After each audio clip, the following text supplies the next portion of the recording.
Welcome back to the Suraj podcast. In the last episode, we heard how the camp of Guru Gobind Singh got news of the impending force of the Hill Kings that were traveling to Pattans. While many of the Sikh warriors really pumped up, excited to test their might in battle, the cowards within the court, they were trying to find a way out of the conflict. The group of Pattan mercenaries requested leave from the Guru.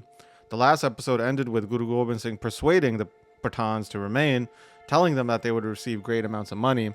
And that's how chapter 21 now picks up, telling them what they would receive, the results of their actions if they cowered out from the fight. Their name would be ruined because they were neglecting their duties, and if they stayed to fight, rather they would receive great praise for their bravery. But even then, these idiots didn't have any courage come to them. They understood that the battle would bring death near to them. The top three of the Khans, they had such a coarse way of talking. In the court, they spoke with such cowardice. They said, "What will we do with this money if we break our relations with our family? That's why we are earning this money, and then we would break our love with our family? If we remain with good terms with our family, then it doesn't even matter if we make money. We'll be happy. How can we remain here? So please give us leave so we may return to our houses."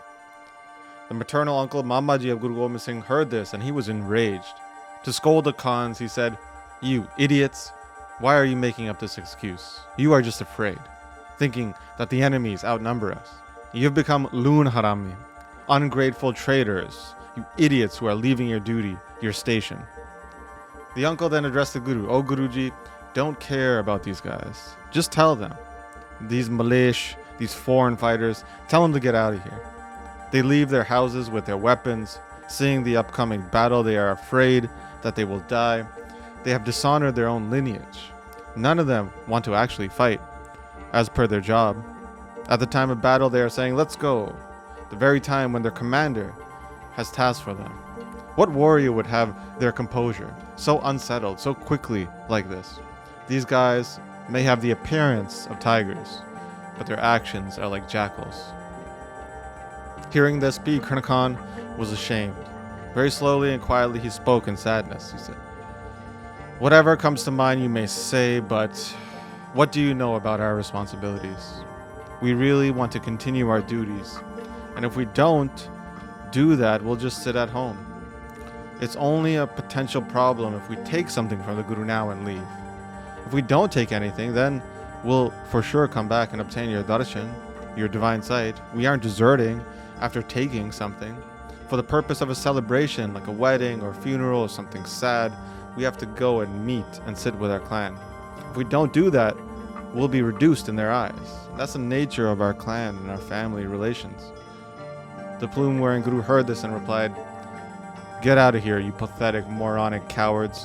Whatever the divine, whose banner is the sword, Asatoj, does, that's what happens. I do not have any more faith upon the Turks."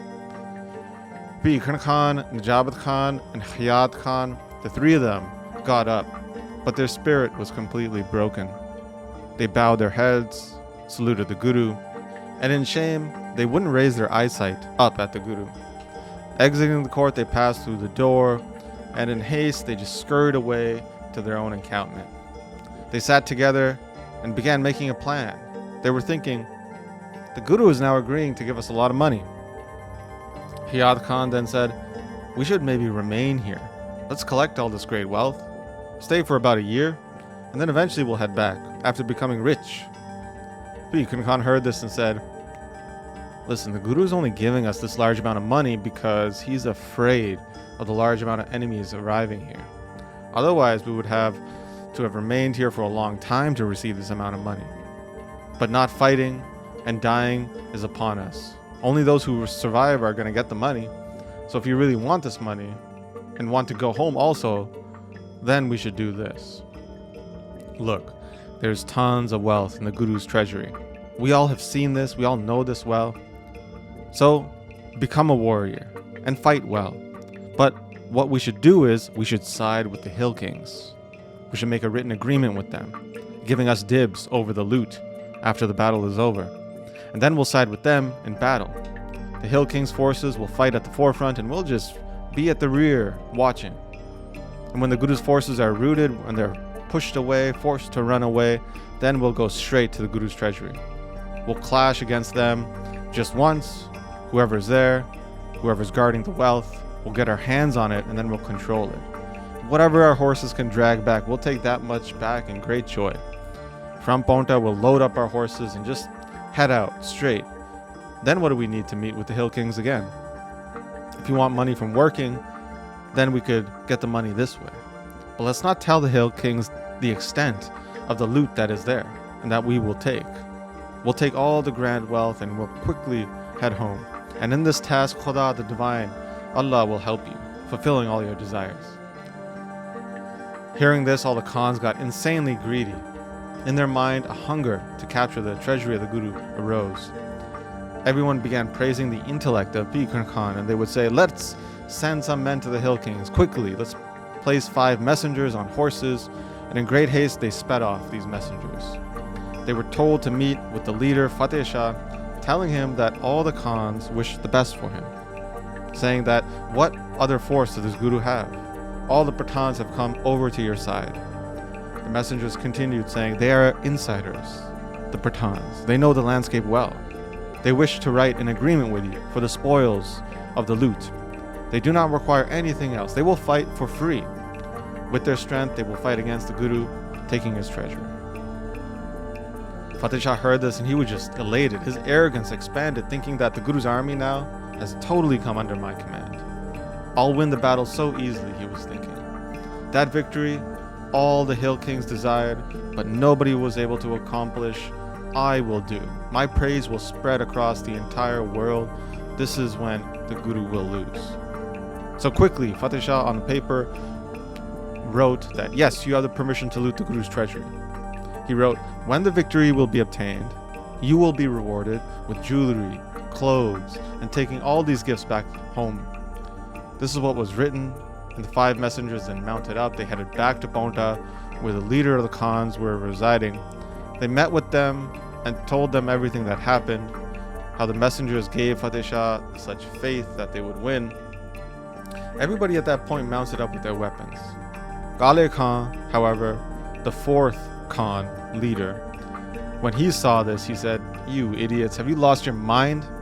You're going to die as ungrateful traitors. Your ill fate has led you down this dark path that you now have the desire to go home. And now, on top of that, you want to go against the Guru directly and fight him? The Sahib, the master, Guru Gobind Singh, the one who is so powerful, who has all miraculous powers, he's going to crush all the enemies.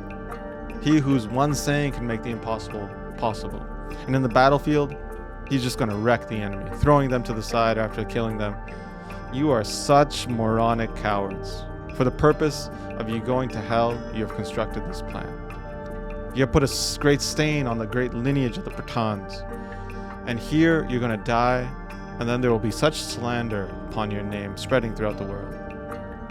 Bhai Khan heard this and argued back, saying, just sit there and shut up. What do you care about anybody else? If somebody does good or bad? Meanwhile, the true Guru in the court said to his cousin Sango Shah, he said, Sango Shah, go and try to keep them. Tell them what they will be given, a vast shield filled with jewelry and wealth when they come back from the battlefield, winning the battle. They should not be fearful from the fight. Obtaining victory and wealth, they may then go back home. Sango Shah didn't disobey the Guru, even though they didn't want the Pattans to come back, these cowards who ran away from the battlefield. No one wanted to even look at them. So Sango Shah approached the camp, sitting there and explaining to them, O Bhai Khan, why are you afraid? The true Guru is saying that after you set up your camp from winning the battle, they'll fill an entire shield with wealth and give it to you. It's not appropriate for a man to cower like this. As a battle is upon us now and you're asking to leave, until now the Guru has been so gracious to you. He'll ensure all your tasks are beautifully fulfilled. The fool, Bhai Khan replied, saying, you are calling us fearful? But at this time the Guru is the one who is shook, saying he's going to give us all this money, sending you guys here to try to get us to fight. Tell me, who wants to die? Over and over again, you're stopping us from leaving. You can try a million things, but we will not agree. Why is the Guru over and over telling us this? Hearing this, Sango Shah left, and upon returning to the court, he said to Guru Gobind Singh, "O great king, these guys are truly worthy of being kicked out. They are now speaking so disrespectfully and foolishly. We should just go there and loot their entire camp right now." Hearing this, the treasure trove of forgiveness, Guru Gobind Singh, just exuding forgiveness, said, "Let them go. They won't get far. Death is standing over their heads. By any means, they won't be able to live after this. But now, you should go and send somebody and tell them, 'Idiots, get out of here. Do not take your time. Turn your drums upside down like cowards when you leave. If you do have your normal battle drum struck, then we will loot you and we'll kick you out, totally smash you and kill you before you leave.'" The warriors heard this command from the Guru and they quickly set off, making the Pattans turn their war drums upside down, a sign of cowardice and retreat. Quickly they were told to mount up and they were kicked out of Pattans. In this fearful way they were sent out like a tiger, making a flock of deer just panic and frantically scatter. But these fools were getting excited at the same time. They were saying, "Oh, sons of Khans, powerful ones, we will soon be in the possession of the entire treasury, with all the silver and gold coins, diamonds and jewels of great kinds. To your heart's desire, loot the Guru's treasury and satisfy all your heart's desires. Becoming greatly wealthy, return home and in great pleasure enjoy the rest of your life." So this is how chapter 21 concludes. In the next chapter, we're going to hear the result of this, how the Pattans visit the Hill Kings, Guru Gobind Singh's response to this. So that's what we're going to pick up next time. But as always, we'd like to thank those who have been supporting the podcast through the Mangalacharn Patreon page. Guru Gobind Singh ne dharm nagara, mara naranga turkada jan khijja hankara, dharti pe gaya harchara kar chode kar bara, aise dhund kalesh mein khabe ho sab sansara, raje shah vajidre sab hosi sara, sache sargur baaj nahi koi back kattane aara, meeniye masandiye nadi kudi ko maar ke, turkan ude hats tak bhajra pae ke aunge guna de pyare, jikaunge jikare gaj ke jikara jaave na halo jaave.